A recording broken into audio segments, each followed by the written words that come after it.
Welcome to Real Estate IQ Wisdom for Smart Moves. We will explore the insider secrets tailored exclusively for Silicon Valley home buyers, sellers, and investors, arming you to conquer the unique real estate landscape. So, without further ado, let's dive into this exciting conversation. Today, we welcome Peter Everhart, a former BMX champion turned real estate maven. From racing in California's mountains to mastering multifamily investments, Peter's journey is a testament to determination and adaptability. Thank you to our sponsor, TradeMyHome.com, for their community commitment and for making this podcast possible. In Silicon Valley, navigating career transitions is critical in the Great Resignation era, with 4.5 million Americans resigning monthly. Mastering the real estate market is vital for millennials, where only 33% own homes. Balancing personal passions with practicality is essential, as only 30% of small businesses last over a decade. These challenges underscore the importance of adaptability and strategic planning for long-term success in today's dynamic landscape. Our host today, Shared Gupta, is a real estate broker in Silicon Valley and brings a wealth of life and professional experience to his role as a podcast host. The following content is only for informational purposes. Please consult a licensed consultant for your specific situation or if you need any specific legal or tax advice. Peter, welcome to the show. Hey, thanks, Rod. Thanks for having me. Great to be here. How did your BMX racing career shape your real estate approach? Well, it was unintentional from the start. I will say that. I was living in San Diego, and the cost of living was on the rise. BMX racing in general by nature is very expensive. And so it quickly became apparent, starting to live off of lines of credit and credit cards, that it was something that I couldn't keep up forever. And so with that thought in the forefront of my mind, I started to look for ways to either increase my income or to decrease my expenses. And the housing, my rent, it didn't make sense to me about forking out all this money to pay rent. So I thought, how could I decrease or completely eliminate this rent payment? Buying a 3-bedroom house or a place to get 2 roommates to cover my rent or my mortgage payment made the most logical sense. So I set out to do just that and to purchase my first condo with the thought that my roommates would pay my mortgage, therefore allowing me to race more, work less, and accomplish my dreams. So a bit unintentional from the start, but that condo in turn then later on helped me buy my next 4-unit and further my investment journey. What sparked your shift from BMX to real estate? It was a gradual shift, to say the least, almost in a period of 2 years where I transitioned from a full-time BMX racer to a full-time real estate investor. There were a few key moments in there. I came home from Uber one night and my neighbors had all of their things out in the common areas. It was very late at night. It was very strange. I asked them what they were doing. They said they were moving to Oklahoma. And given the time of night, I was very peculiar. As a helpful neighbor, I started helping them load things into their U-Haul truck, and I'm a very nosy person at that. So I asked them and I said, hey, what are you selling your place for? And they told me an answer that was $60,000 or $70,000 more than what I had just purchased my place for 3 years prior. That was my light bulb moment that I really truly grasped the power of real estate and felt the power of appreciation. And I just dove all into learning from there. So that was one of the bigger key pivotal moments that really got me going into the real estate journey. Everything else was just more so trying to figure out, again, that shift from identifying as a BMX racer to something else was quite a big shift for me. And that took a few years for me to sort it out in my head. The rest was just the process of learning all the different ways that the game is played and then figuring out how I wanted to play the game for my specific situation. Can you share some key lessons which you learned by buying your first condo at age 21? Well, one big key lesson comes to mind, and this as relates to my situation, and some of your listeners out there can probably relate as well. A lot of my income was on my Schedule C on my taxes. I did a lot of Uber, DoorDash, food delivery, Lyft driving, you name it, any gig work, I wanted to try it. A lot of the common advice around the area was to take as many deductions as possible so that you can pay little in taxes. Well, something that I learned is that if you do that, obviously lenders can't use that income and count it as actual income. Right. So that was a quick shift that I had to adjust and to strategize to pay those taxes so that I could then use that income to qualify for higher limits to buy my first residential 1 to 4 unit property. At that time, I had no idea that there were commercial loans, DSCR loans, or other ways to fund property. I was really trying to leverage the FHA route to put down as minimal as possible to increase my leverage as high as possible. That was one key thing I learned. The second key thing was how crucial timelines were for wire transfers, and to really read the fine print on these little details that, if it comes down to it, are very, very crucial.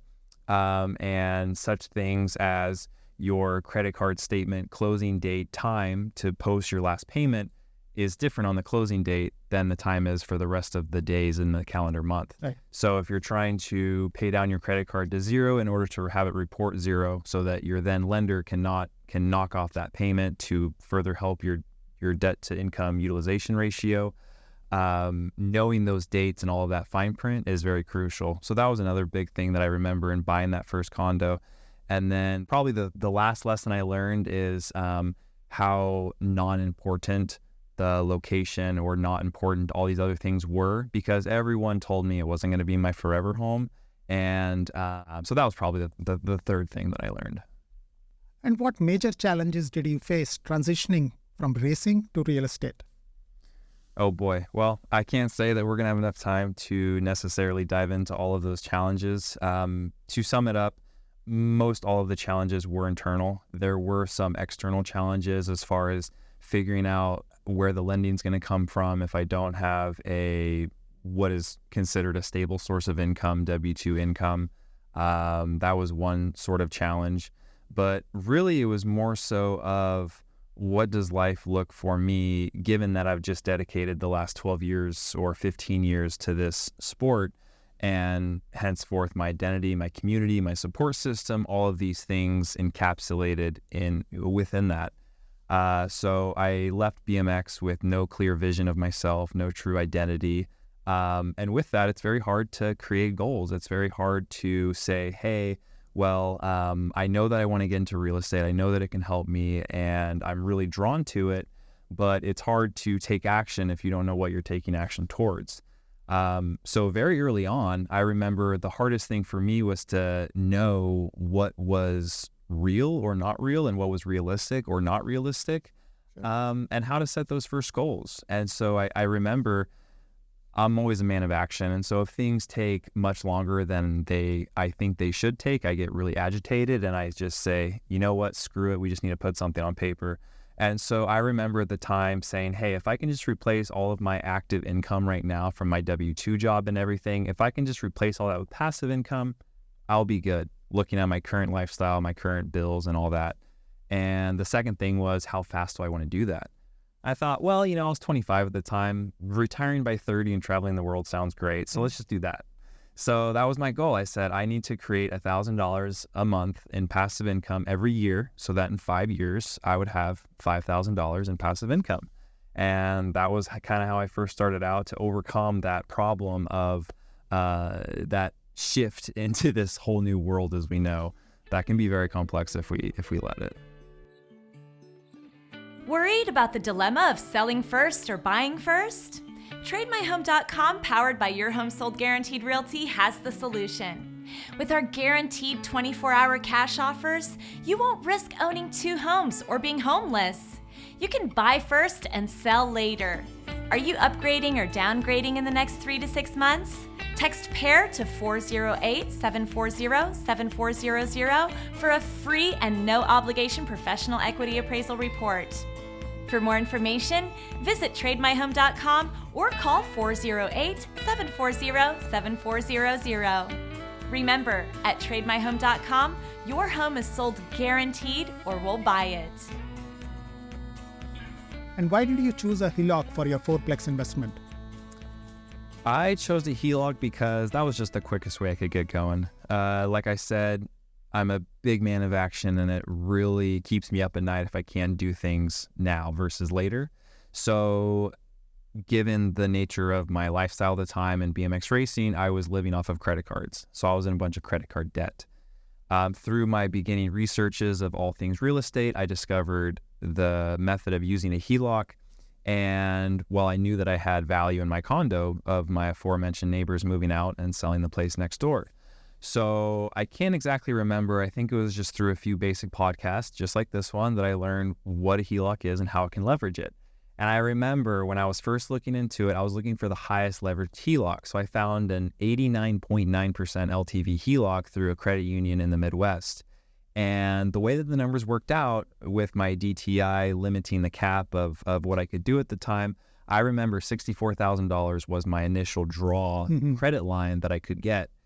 Now, keep in mind, Sharad, that my highest credit card limit at the time, I think, was like $10,000, give or take. And so $64,000 was an obscene amount of money that I had now access to go do, in my mind, whatever I wanted with. Now, of course, I'm not going to go buy my dream GT3 RS with it, but I was very excited that I could then get going and use this money to then get more money. So I was always in this high leverage game. But for me, the simple reason is why I chose that is I could do something now versus waiting what would probably have taken me 3-4 years. I mean, I would still to this day be saving up for that first property if I didn't find out about the HELOC route, or if I did find out about it but choose not to go with that route. What drove you to renovate your fourplex personally? I would say what drove me to renovate my fourplex personally was the knowledge. I knew that the knowledge was power. I was intending to use that knowledge to my own benefit so that my future cost would be cheaper. At the time, I knew that to hire a contractor, I was looking at between $300 to $450 per day for work. And at the time, my time was way exponentially cheaper than $300 to $450 a day. So I went up there with the intention of wanting to hire a contractor to not really do the work, but so that I could do the work alongside him and learn from him so that I could then go and do it myself or teach other people to do it for me. And that worked pretty well. I would say that I renovated about 85% of it. Wow. The only things I didn't do was put on a brand new roof and do the tile in the shower. That was a little bit of a specialty trade I saw, and do a little bit of stucco and grout work. Everything else that we did, and I came into that project knowing the very basics of cosmetic finishings. I knew how to paint. I knew how to put in floors. I knew how to change light fixtures. That was about it. So I exited that project knowing how to put in cabinets, put in countertops, put in drywall, redo plumbing, redo electrical, put in recessed lights, build fences, put in new windows, put in doors, siding, all of these little things that in the grand scheme of things, they're not hard to learn.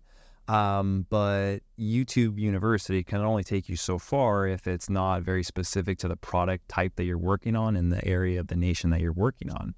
And so being able to find contractors that would also do the work, but also give me the reasonings and sort of the ideas and the concepts behind all these problems that we faced.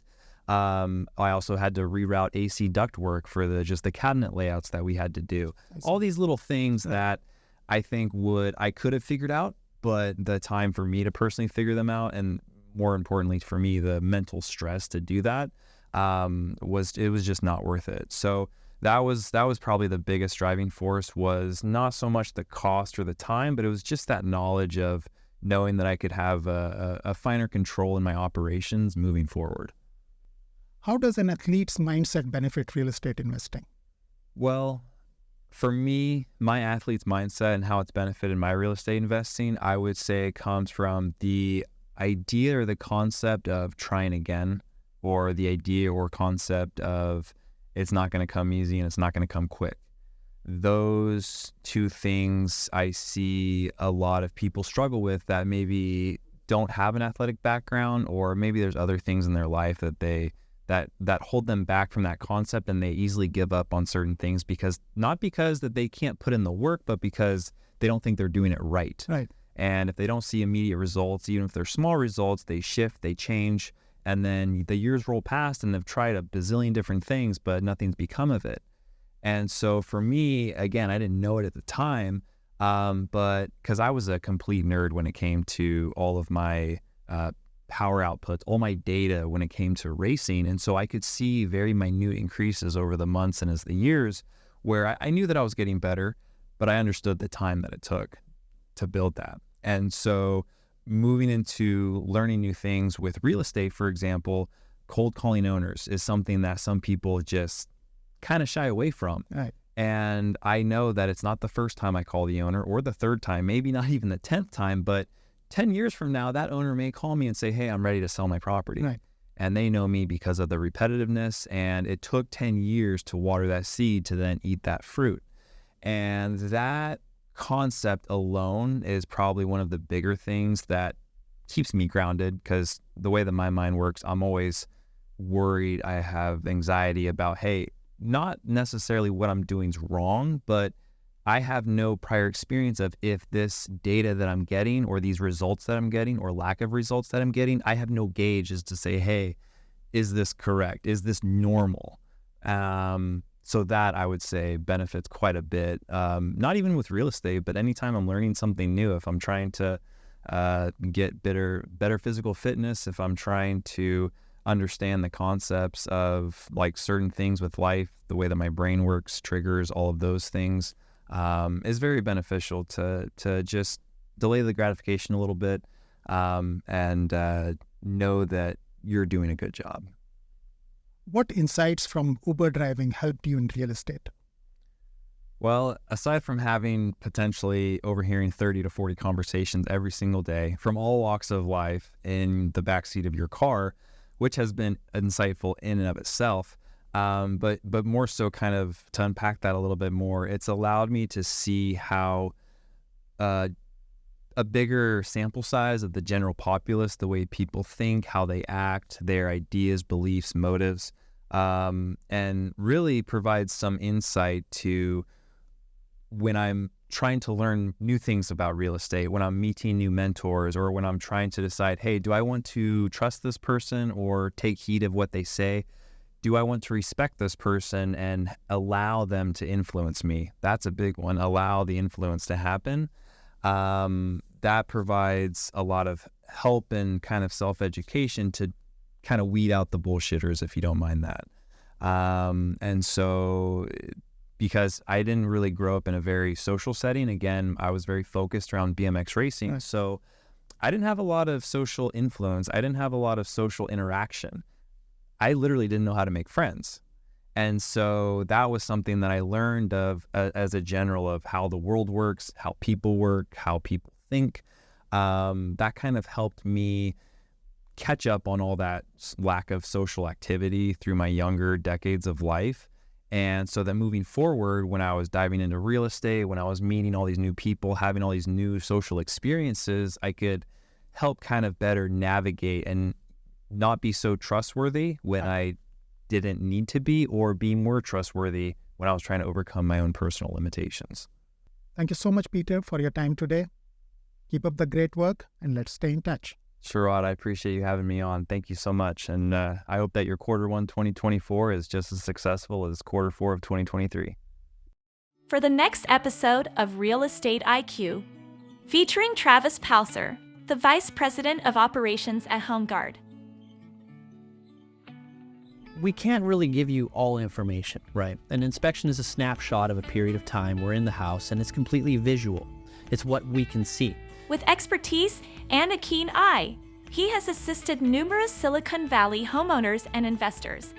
His journey and insights offer valuable lessons in property care and investment. So always keep in mind, as a homeowner, it is only what we can see. So I can only describe what's there at the time of the inspection, right? Another common myth. Check out our full episode on Tuesdays at 5 o'clock Pacific and 8 o'clock Eastern on YouTube and Apple Podcast. Thank you for listening to the podcast and acknowledging the wisdom of smart moves in real estate in Silicon Valley. Please share this episode with a friend, subscribe, and leave us a review on Apple Podcasts or wherever you listen to podcasts at Real Estate IQ. Thank you to our sponsor, TradeMyHome.com, for their client commitment and for making this podcast possible. If you're considering buying or selling a home, visit trademyhome.com. Until next time, remember to stay ahead in the real estate game.